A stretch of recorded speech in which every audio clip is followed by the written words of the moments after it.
selanjutnya, selanjutnya kita akan bahas mengenai don't.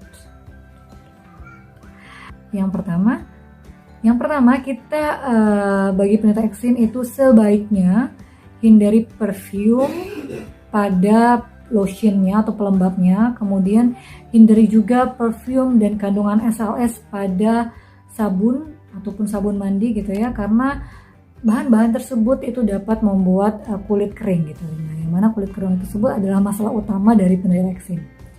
Nah, untuk apa saja rekomendasi dari pelembab gitu ya, sudah pernah saya buat di video saya sebelumnya yang dapat kalian gunakan sebagai pelembab. Yang pertama ini, yang pertama ini ya.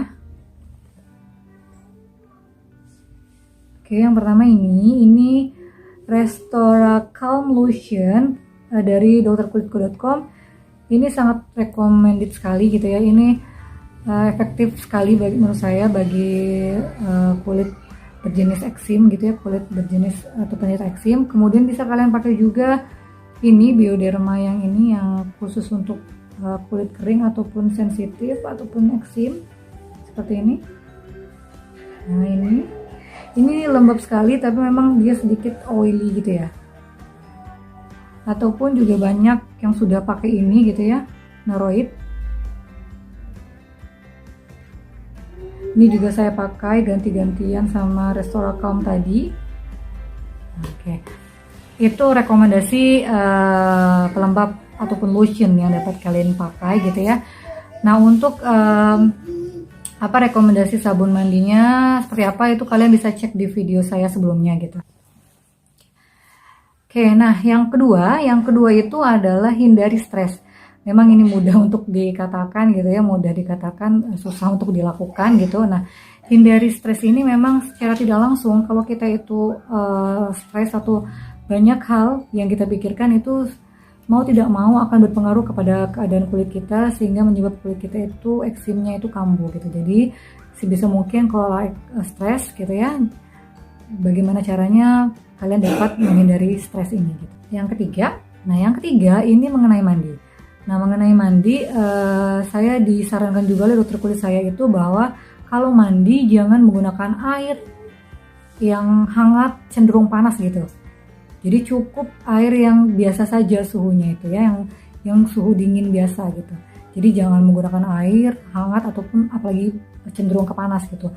Karena itu dapat membuat kulit kita kering. Jadi waktu itu pernah pengalaman saya, waktu itu saya sedang nginap di hotel, kemudian kan biasa keadaan sedang dingin, kemudian saya mandi, waktu itu mandinya pakai air hangat. Ya waktu itu enjoy aja saat mandi gitu ya, tapi setelah mandi baru ada efeknya gitu, jadi kulit mulai kambuh eksimnya gitu. Nah, waktu itu saya belum tahu kalau hal itu disebabkan oleh mandinya mandi air hangat. Ternyata ada korelasinya antara mandi air hangat ataupun air cenderung panas itu dapat membuat kulit kita kering. Begitupun juga sebaliknya, jangan juga mandi air yang suhunya itu terlalu dingin juga gitu ya. Dingin sekali seperti air es itu jangan juga gitu ya. Jadi cukup air yang suhunya itu sedang saja gitu, air dingin yang sedang-sedang saja. Yang kelima ini hindari menggaruk. Ya, kesannya tuh kayak mudah banget diucapkan gitu ya. Saya tahu bagaimana rasanya gatal bagi penderita eksim gitu, tapi mau tidak mau kita harus tanamkan di diri kita, memang menggaruk itu bukanlah solusi yang baik bagi kita gitu ya. Jadi seminimal mungkin menggaruk gitu apabila sedang kambuh, karena kalau kita menggaruk kemudian itu akan membuat kulit kita itu luka terbuka. Nah, kulit yang luka terbuka itu adalah bisa menjadi jalannya masuk bakteri ke dalam tubuh. Nah, itu nanti akan meningkatkan resiko infeksi. Nah, kalau sudah infeksi berarti nanti akan membuat menjadi masalah yang baru lagi gitu. Nah, bagaimana sih cara ataupun tips dari saya bagaimana untuk cara meringankan gatal-gatal kalau gatal-gatal itu muncul?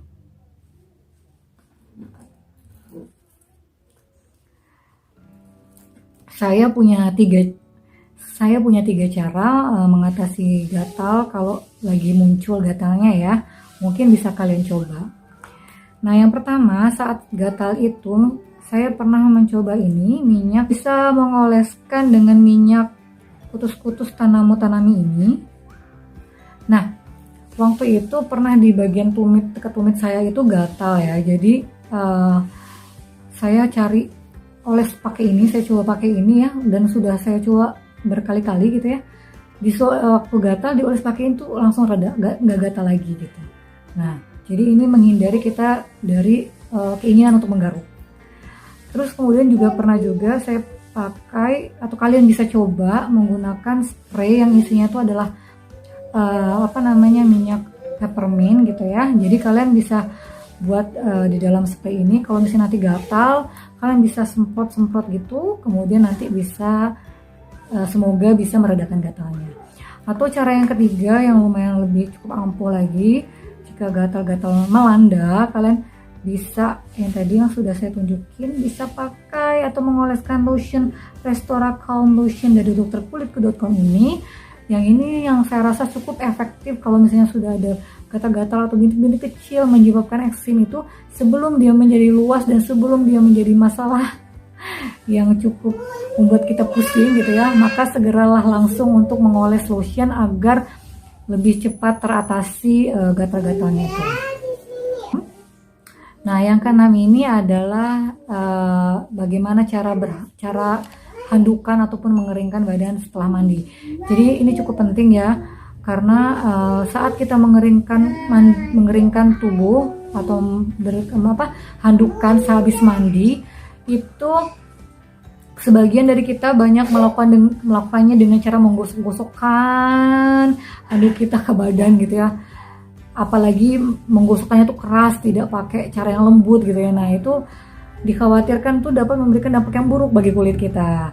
Jadi cukup mengeringkan tubuh kita sehabis mandi itu dengan cara cukup menepuk-nepuknya saja ya, menepuk-nepuk, ditepuk-tepuk gitu. Itu sudah cukup mengeringkan tubuh kita. Nah, yang seperti saya bilang tadi bahwa sehabis mandi itu ada baiknya segera langsung pakai lotion gitu ya. Jadi sehabis mandi tadi handukan cukup ditepuk-tepuk gitu, tidak perlu sampai kering, benar-benar kering. Jadi mungkin tubuh itu masih menyisakan basah yang kayak masih terasa basahnya di tubuh kita itu 10%-nya itu. Nah, itu segera pakai lotion, segera apply lotion on your body gitu ya. Karena memang waktu itu saya ingat banget pesan dokter kulit saya itu, sehabis mandi usahakan 3 menit setelah mandi itu langsung pakai lotion supaya kelembapan habis dari mandi ya itu tidak cepat atau tidak berkurang banyak, langsung dibantu dengan pemakaian lotion untuk pelembab.